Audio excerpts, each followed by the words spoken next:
In this week's show, we talk about route planning, how we get from point A to point B, and the tools we use to get there.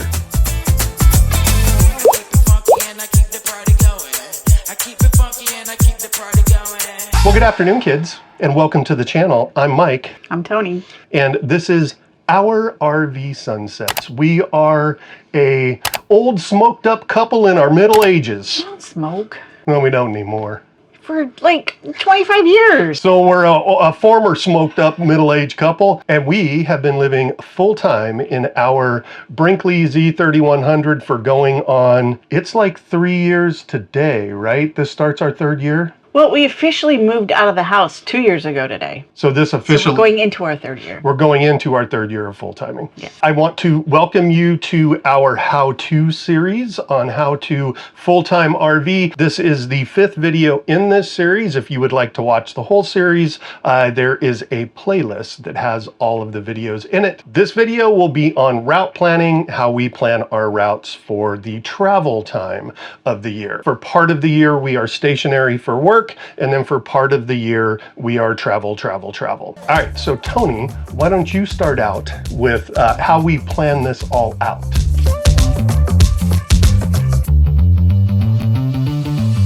So planning your travel can be both scary and exciting, especially if you're going across the country. There are so many things to see and do, and you want to see them all, but there's just no way you're going to be able to see them all. But that's the one benefit of being a full-time RVer is you're eventually going to go back there. We constantly say to each other, oh, we didn't see that. And then we'll say, but we can always go back. Especially after a couple of years, you start getting comfortable with the whole nation.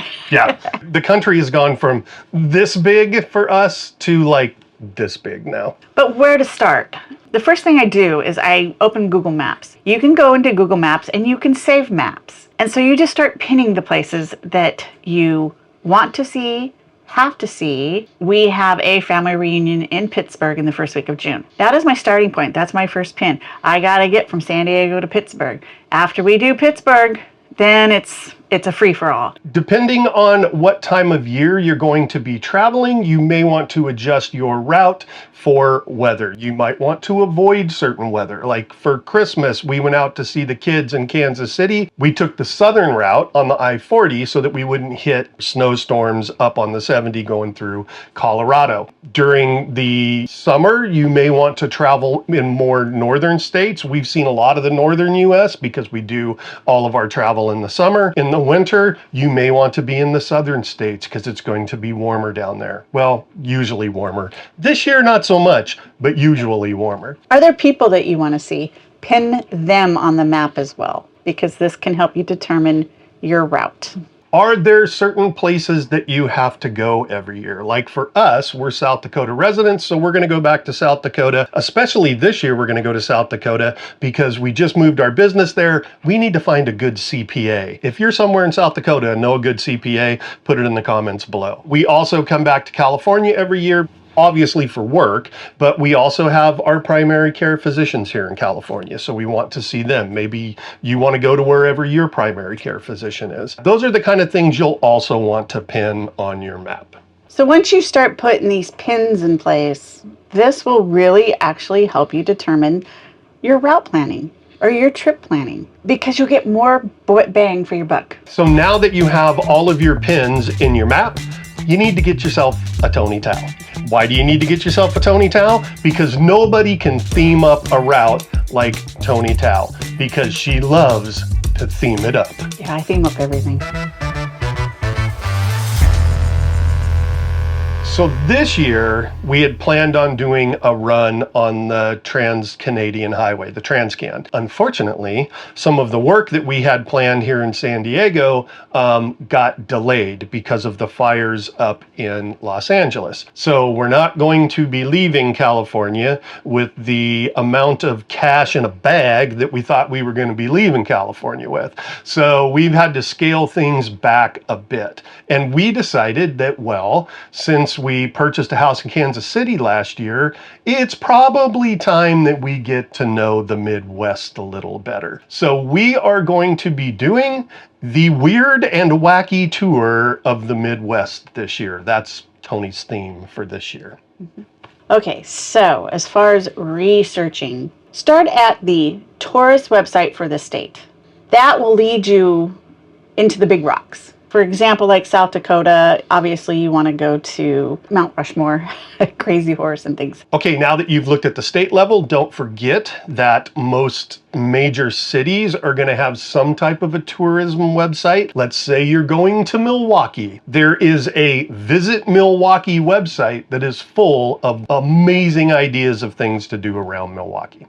Another kind of easy way of doing this is just Google road trips in the areas that you want to go in. Somebody else has done the work. Are you getting sleepy? Another one of our favorite apps is Atlas Obscura. It is a clearinghouse for all of the weird and wacky stuff throughout not just the United States, but the whole world. Are you going to Madison, Wisconsin? Well, you're not going to want to miss the National Mustard Museum. Mustard's not your thing? Well, then how about a plaque where Elvis Presley broke up a fight with a karate stance? If you're traveling with your pets, another thing that we look at is Bring Fido. You can go in and look at categories like restaurants, attractions, events. This will give you some places to go with your pet so they enjoy their time too, and so you're not constantly leaving them in your rig. It surprises me how many people I come across that travel with pets that don't know anything about Bring Fido. We need to make Bring Fido a thing. If you're on a budget, there's always free things to do wherever you're going. To stay on our Midwest theme, here's a bunch of stuff that's free to do in Des Moines, Iowa.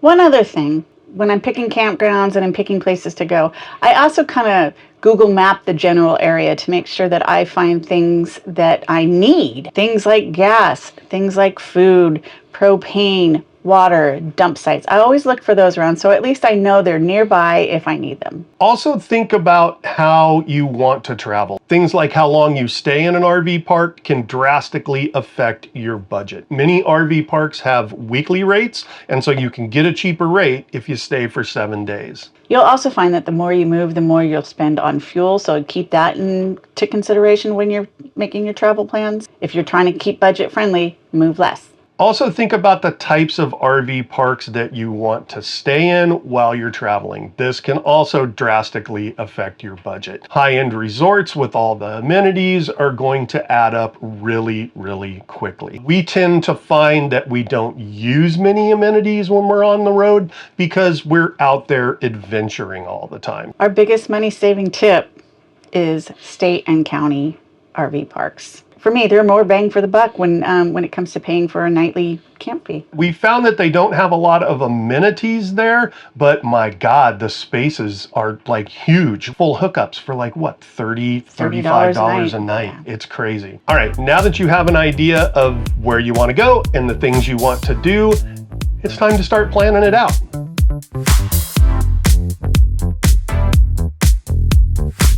When it comes to planning, the main app that we use is RV Life Trip Wizard. It's a suite of applications and it gives you anything from route planning to campground reviews, has a very, very robust campground review engine in it. There's both a website and a phone app for RV Life. Cost is either monthly at $19.95 or yearly at $65. The $65 one does include a 7-day free trial. There is also a free version of it that doesn't have as many bells and whistles. We'll put the link in the show notes below. We're not sponsored by them. However, we are part of their affiliate program. So, if you click on the link and you purchase RV Life Pro, if like 6 or 7 of you do that, we might have enough to buy a beer for all of us to split.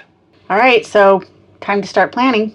Again, I like to base it on campgrounds that we can afford, the good reviews, and the route that we want to take. When you're planning your route, you can set the amount of time that you want to travel, and you can focus within that part of the map. Yeah, so you could say I want to travel 4 hours in a day. It will show you that range on the map, so then you can pick campgrounds. Oh, look, another Brinkley. Yeah. Every time we shoot a video, it seems like a Brinkley's coming by. If you say I want to do 4 hours, it'll give you a circle for 4 hours, and that way you can pick the campground or the route campgrounds that you want to travel in those 4 hours. Yeah. RV Trip Wizard also allows you to put the dimensions of your rig into it. For us, with the fifth wheel, we are 13 feet 4 inches tall. So we put that into RV Trip Wizard, and then when we use its GPS routing, that GPS routing will make sure that it doesn't put us on any roads that there's going to be low clearance that we can't get under. So it's that little extra bit of safety. It also allows you, while you're planning your trip, when you click on a campground, it gives you the link to the campground so you can make your reservations from there. And then you go back into RV Trip Wizard and put the cost. So you can actually track your cost. You can track the cost of the campground. If you average a certain amount of, say, mileage and fuel per day, you can put that in there. You can put your food, how much you think you're going to spend on food per day in there, and it'll run a running total for you. So you can actually keep a really good eye on your budget so you don't go over and you don't overspend.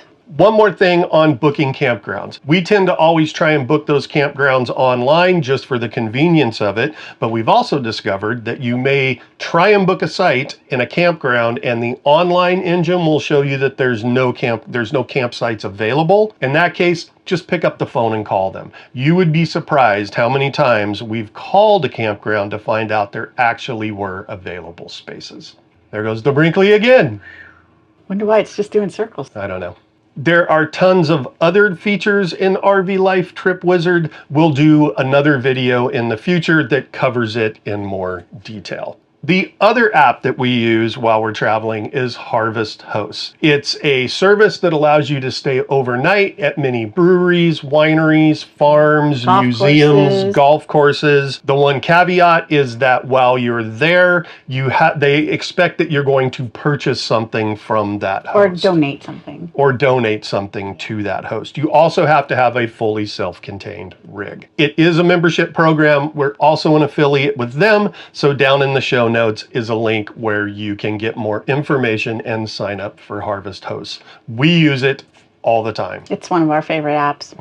All right, so that's our tips for doing route planning. If you have any tips for how you do route planning, please put them in the comments below. So, what are we going to cover next week? Well, I'll tell you in a moment. But first, I'm going to ask you that if you got something out of this video, if you could please like, subscribe, and if you want to know when our next video in the How to Full-Time RV series comes out, click that notification bell so you'll get notified. So next week, we will be discussing how we get our mail while we're on the road, and we'll be taking a little deeper dive into residency status. All right, that's it for this week, Gracie. She doesn't care. She slept through the whole thing. I know. I think she did sleep through the whole thing. We will see you next week.